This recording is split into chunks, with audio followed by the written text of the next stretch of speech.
What do golf's biggest major champions really think about LIV Golf? Let's find out. Hey, DT here. If you're like me, you're at least curious about what golf's biggest major champions like Jack Nicklaus, Gary Player, and Tiger Woods are actually saying about LIV Golf today. If you take a look at the list of golf's major champions, you'll see Jack Nicklaus at the top with 18, Tiger Woods in second place with 15, and slightly lower on the list, Gary Player with 9. Undoubtedly, their opinions matter and are to be respected, but how relevant are they in today's golf game? Now, who you won't see on that list is Lee Westwood, 91 career major championship starts, 0 wins. What does he really think about LIV Golf? Well, he joined LIV Golf, so we know what he thinks about LIV Golf.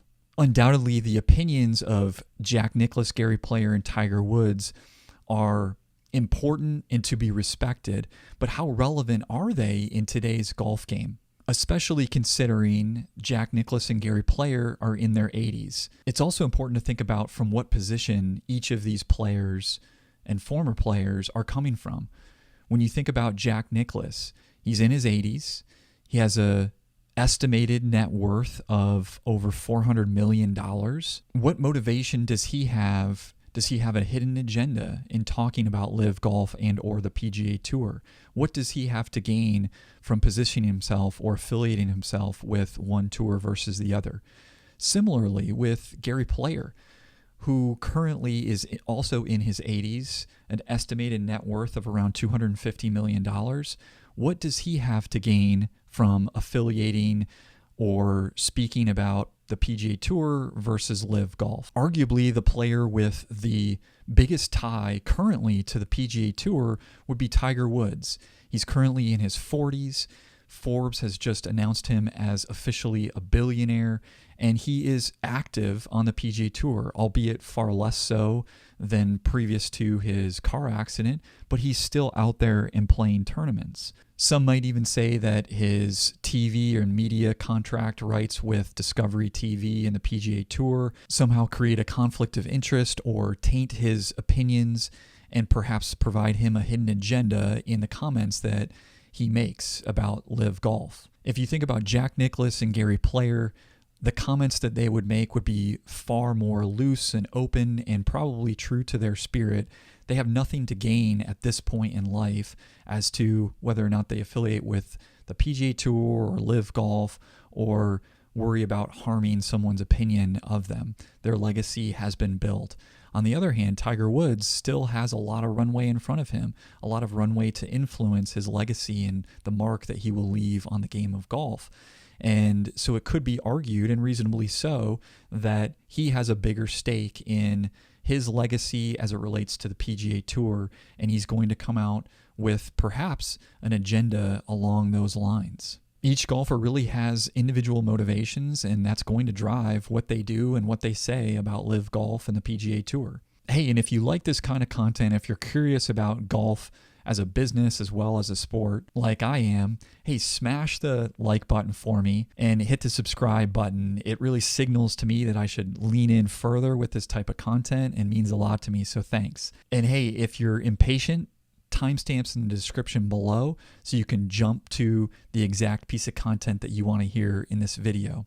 So let's hear from golf's biggest major champion winners on what they really think about LIV Golf. What do you think of that whole Saudi Arabia thing? Well, you know, it's I don't really have a problem with it from the standpoint of there's some guys it fits, guys that are near the end of their career, and guys that you know, I look at it sort of in a way that most of the South Africans and the Australians grew up and turned pro at a very early age.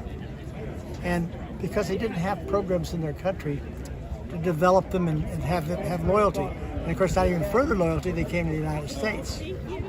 And so they didn't have what we had here, where we had junior programs, high school programs, college programs, amateur programs, the secondary tours and the major tour. There's a loyalty that's built up with a lot of our guys here. And they didn't have that, and I can see that.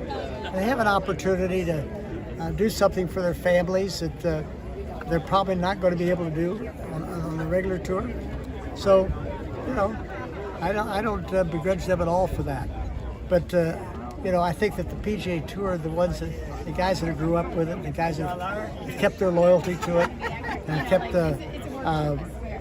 been brought up by that, and they wouldn't be where they are if it wasn't because of what's happened with basically in the U.S. with golf and the programs that they had.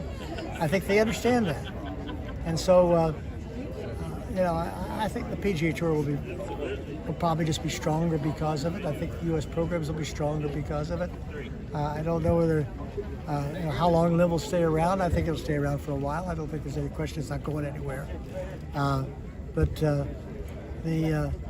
I think the U.S. Tour is what they've said. They said they've actually accelerated what their growth program was, and I think we'd have gotten to where we were going. Anytime look what the tour's done the last 2 years. And if you think about it, you guys probably don't even realize it, but for the last 2 years with COVID, or 2.5 years, I suppose, it's almost 2.5 years now. The tour has made sure that every sponsor was whole, made sure that every charity was whole, and made sure that all the tournaments were whole. In other words, it's cost the tour probably $10 to $15 million a tournament for every tournament for the last 2.5 years. That's a lot the tours had. So I think that's probably some of their war chest that they wanted to keep for going forward, for a rainy day, you might say. And COVID was a rainy day, and in that way.